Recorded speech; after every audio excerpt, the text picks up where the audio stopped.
But do you get surprised? Like, no matter how prepared you are, no matter how educated you are, before you're sent on any diplomatic, like, for example, your first posting.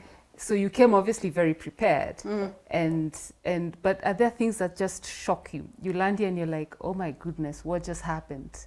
How do I deal with this? And when that happens, who do you call? Ghostbusters.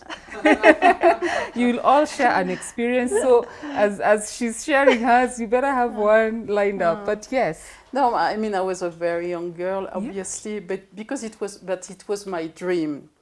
And, it's a very competitive process to get there when you are a young student and you want to join the diplomatic service. I think this year we were 11 young people joining at the senior level. I mean, and there was half of girls, half boys. And I wanted to do it. I was so happy, so I was full of enthusiasm. Then you adapt, because I mean it's really a job where you have to adapt and to understand your environment. And if you choose it, it's because you like this way of doing. And for example, my sister is working in chemistry. She's a pharmacist, but I wouldn't done this for any reason. I wouldn't have been in a shop all my life. That's where I am. So I adapted. I found a lot of interesting people, new things. You have to be curious. You have to go to meet with other people, try to understand, try to analyze, make recommendations. That's all what I liked. And I've also been trained as a student at Sciences Po in Paris to do that. So I mean, Congo was very exotic, I can tell you, for me.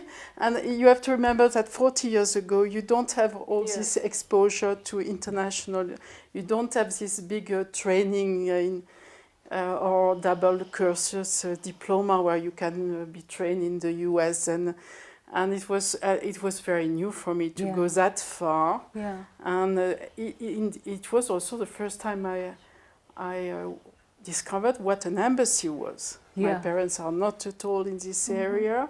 I was not prepared to that. So it was a little bit exotic also to see how this relationship in an embassy, in the diplomatic world with all its code, gets organized. And I remember, as a small story, the deputy ambassador wanted to educate me, and he said you absolutely have to play bridge if you want to be a full diplomat. So golf? Not golf, because but bridge. And I was not that prepared to it. That was not my favorite in sports. I wanted to discover the country, but I think maybe I have to do it. And so I went to kind of lessons with the French instructor, and that's where I met my husband. So and once I had met my husband, I said no more bridge, and I have enough of it. But this is kind of experience. Okay, I mean that's quite funny, bridge, and you did it. I did it because I said I have to try. I mean, he says to me, I had to do it. Why not? As a curiosity, but I mean, obviously it was not my preferred activity. But, you were greatly rewarded. Huh? But I was greatly rewarded. So Henrietta, when you said golf, it means you were told you have to play golf in order to immerse yourself in this? I was told that golf helps a lot for all kinds of professions, and I was never attracted to the sport. Aline practices golf and she likes it a lot. I did once a trial lesson together with my husband, and I was surprised because it really is something very attractive. I found the concentration on one thing, which is the ball, almost like a meditation. Oh. Yes. And in a way, it takes you, it's like piano playing. You cannot think of something else whilst you're doing it. And that is the good thing about playing golf, but I never followed up. But now we have a golf club just around the corner. I might take it up. It's just the question when. Because the day only has 24 hours, and I know some colleagues of some embassies, they go, they reserve several hours and they just do it. And I haven't been able to get around to do anything like that. So even if I liked, but I have other sports and other activities, and maybe the golf comes around. I also want to learn Swahili. And my husband is studying, and the teacher sent me a message, and I thought maybe on Saturday morning or on Sunday, if I have the courage to do that. But there are so many things that, including golf at one point. I see. So that's your experience. And Katarina, what's the most shocking or mind-blowing thing that you had to, or you were told you had to do in order to just settle in any space that you were sent to? I was lucky enough to have very inspirational colleagues, and having now as well. This is one of my very positive experiences as well. But during my career going up, I did have a great experience. It was male and female both. And there were some people who were very specific, let's say, but I did not really like that very surprising or to my heart. Yeah.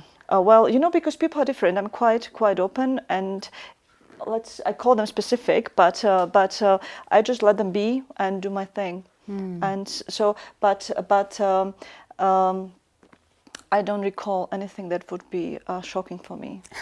To be, well, not really shocking. Like, why don't you ask me something positive? Like, would really surprise me. Okay, you want something positive? Fine, I will come to you in a bit. So, let me hear your most mind-blowing experience. You know, actually, sometimes it's even physical. My very first posting was in Cuba, and I arrived at a time when the temperatures were really extreme. So even getting out of the plane and getting just the level of humidity at almost 90%, it's something that you say like, oh, really? But then it's just a transition, you know, you out of there and you're getting into your process. But every time you change your environment, you have to adapt, you have to find your ways. You always have to build up your life again, you know, starting with your house, right? You come to an empty house and you have to imagine yourself in that space. So I can't tell you that coming to Kenya, it was not a bit of a surprise that you get in your car, you come to town and you get traffic. Okay. Right? So, but what you do? You move your office with you. If you have to go to a meeting and you know you're going to take time to get there and you won't have time to come to the office, there goes your laptop. Okay, so our traffic shocked you, huh? No, I mean, it just gives you a real sense of reality. You have to adjust your time. Got it. Just don't leave your house 5 minutes before that meeting that you're going to be saying, so sorry, I'm late for 2 hours. You know, I had to sit in traffic. Yes, you had to. What's the surprise? Okay.